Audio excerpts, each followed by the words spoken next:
su Biblia en el libro de Josué, capítulo 24, versículo 15. Les recuerdo, hermanos, finalizando el servicio, tenemos una actividad aquí en los terrenos de la iglesia. Todo es completamente gratis, hermanos. Tenemos comida, tenemos refrescos, tenemos algunos juegos para los niños, para los grandes, para los jóvenes. Así que nadie se vaya, amén. Tenemos suficiente para todos. Y como decían en mi rancho, es gratis. Gloria a Dios. Alguien ya lo pagó por usted, amén. Josué 24, 15. Seguimos hablando de la familia. Y hoy, hermano, vamos a meditar un poco en este pasaje de la Escritura que usted lo ha escuchado muchas veces, usted lo ha leído, seguramente ha escuchado algunos sermones acerca de él, pero hoy el Señor quiere hablarnos en una manera diferente. Josué 24:15 dice: y si mal os parece servir a Jehová, escogeos hoy a quien sirváis. Si a los dioses quienes sirvieron vuestros padres cuando estuvieron al otro lado del río, o a los dioses de los amorreos en cuya tierra habitáis. La última parte del versículo dice: pero yo y mi casa. ¿Cuánto lo podemos decir juntos? Dígalo conmigo: pero yo y mi casa serviremos a Jehová. Otra vez: pero yo y mi casa serviremos a Jehová. Hace tiempo, hermanos, había un hombre que era un gran escultor, que trabajaba la piedra, la tallaba y hacía de esas piedras grandes obras de arte. Este hombre era muy famoso en todo el mundo, ganaba mucho dinero por esas obras de arte que él hacía.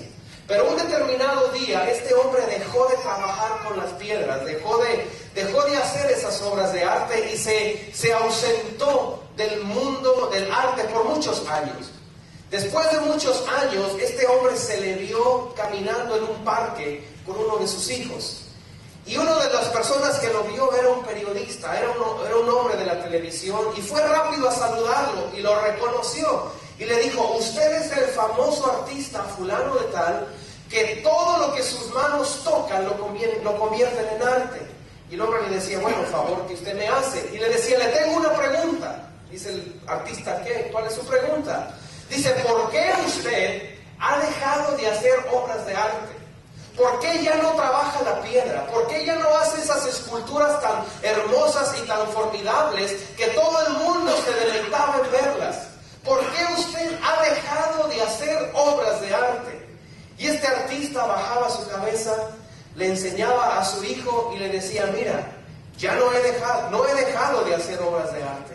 Sigo haciendo obras de arte. Solamente que ya no trabajo con piedra.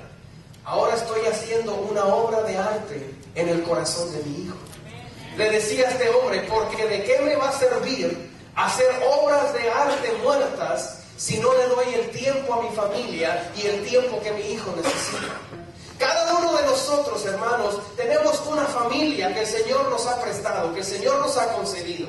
Y es nuestro compromiso trabajar en nuestra familia para que nuestra familia llegue a realizar todo el potencial que Dios tiene para ella. Somos los padres los encargados que nuestros hijos realicen todo su potencial.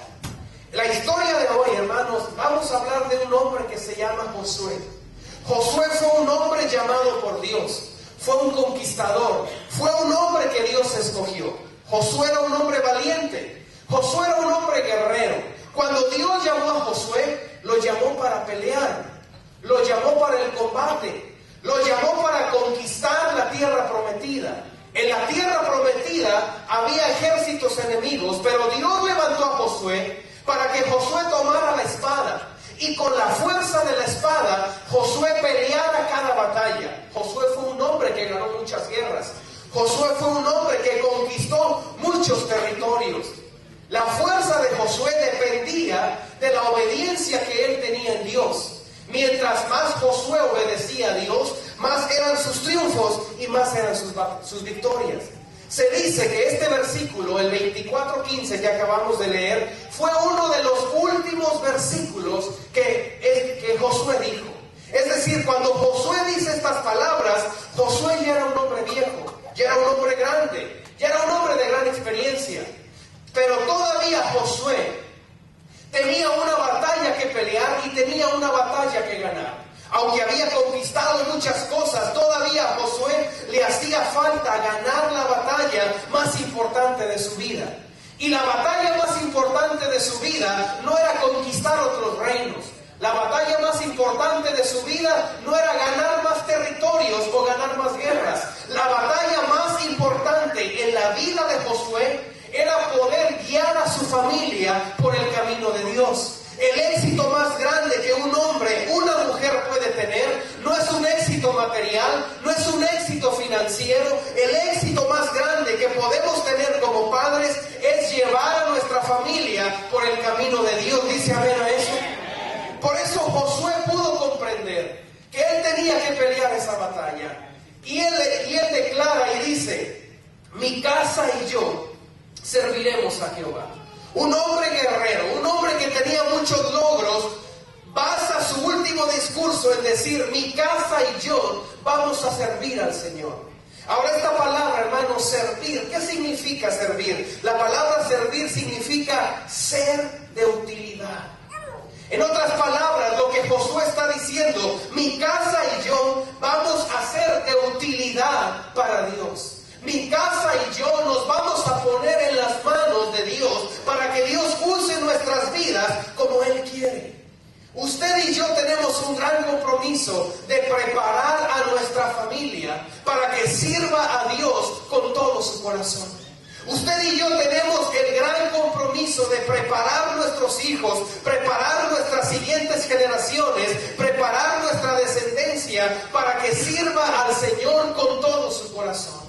Ahora, Josué en el capítulo 24 nos da todo un discurso de lo que Él está haciendo, de lo que Él está diciendo. ¿Cuál sería la mejor manera para preparar a nuestra familia para que Él sirva al Señor?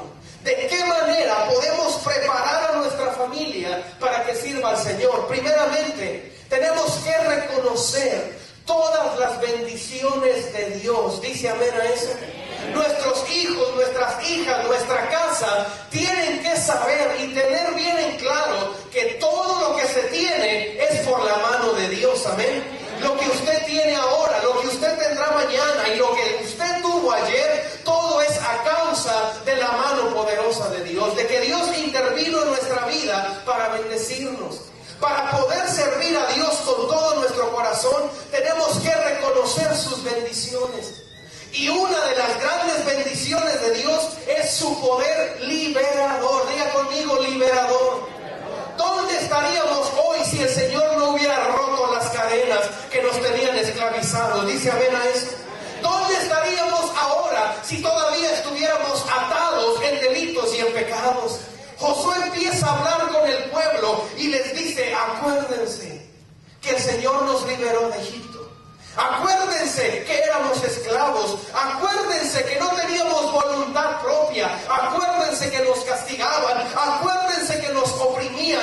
Acuérdense también que cuando íbamos por el desierto, el Señor nos protegía, el Señor nos guardaba, el Señor estaba con nosotros como poderoso gigante. Josué le dice al pueblo: acuérdense quién nos ha rescatado.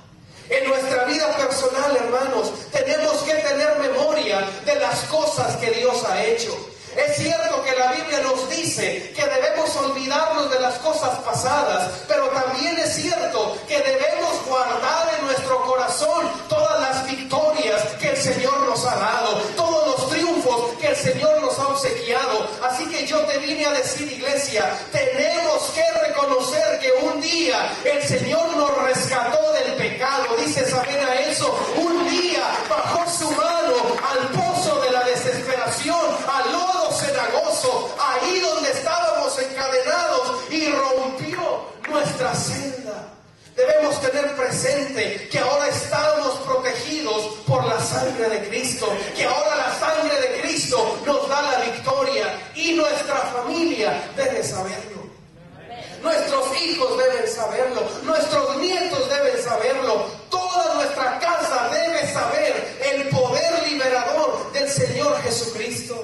El Salmo 103 nos dice: bendice alma mía Jehová, y bendiga todo mi ser su santo nombre. Bendice alma mía Jehová, y no te olvides de ninguno de sus beneficios. Él es el que perdona tus pecados, Él es el que sana tus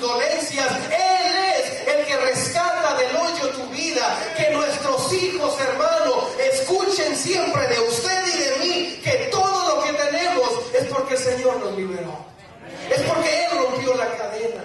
Es porque su palabra poderosa también nos bendice. ¡Aleluya! Cuando el pueblo de Israel iba rumbo a la tierra prometida, dice la Biblia que había un rey enemigo que contrató a un hombre llamado Balaam para que diera una profecía contra el pueblo de Israel y para que hablara cosas negativas contra el pueblo de Israel. Pero aún en eso Dios los guardó. Que Dios hizo que ese hombre malo, Dios hizo que ese hombre perverso, en lugar de hablar maldición, hablara bendición. Y entre más quería hablar maldición, el Espíritu de Dios lo estaba haciendo que hablara bendición. ¿Qué te quiero decir con esto, hermanos? Las bendiciones del Señor son tan grandes porque el Señor con su palabra cambia todo decreto. El Señor con su palabra cambia todo discurso. El Señor con su palabra a lo malo lo convierte en bueno. La derrota la convierte en victoria. Y esa también es una gran bendición, saber que entre más mal te deseen, más cosas grandes y poderosas Dios te da a tu vida. Entre más se amontonen tus enemigos, por más caminos saldrán huyendo de ti, porque el que está contigo es más grande que el que está en el mundo. Lo que era para maldición, Dios lo cambió para bendición.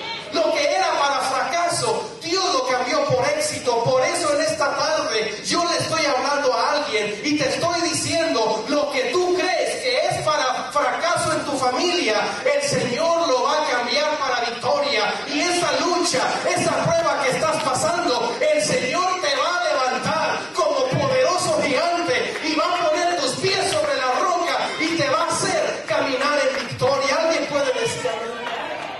Tenemos que reconocer las bendiciones del Señor, cómo su gracia se multiplica en nosotros, cómo el Señor abre las ventanas de los cielos y derrama abundancia sobre nuestras vidas.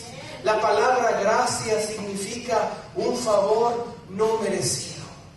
Cuando sabemos que no lo merecemos, cuando parece que no lo vamos a alcanzar, es cuando Dios manifiesta su poder, es cuando Dios manifiesta su gracia y Dios te viene a decir: tú no necesitas al hombre para que te bendiga, pero aunque no necesites al hombre para que te bendiga, yo te doy gracia delante del hombre. Y la gracia de Dios abre puertas, la gracia de Dios nos promueve a cosas más grandes. Entonces, para servir al Señor tenemos que reconocer las bendiciones de Dios, las cosas que el Señor nos da, pero también para poder prepararnos en servir al Señor hay una cosa clave, hermanos. Para servir al Señor tenemos que tener temor de Dios.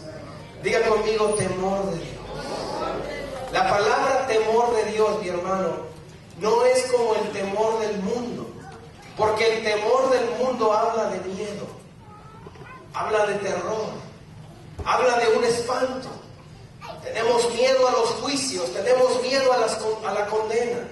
Pero el temor de Dios significa reverenciar y agradar el nombre de Dios. Ese es el temor de Dios. No solo respetar a Dios, sino reverenciarlo. ¿Qué quiere decir reverenciarlo? Postrarnos delante de Él y ofrecerle todo.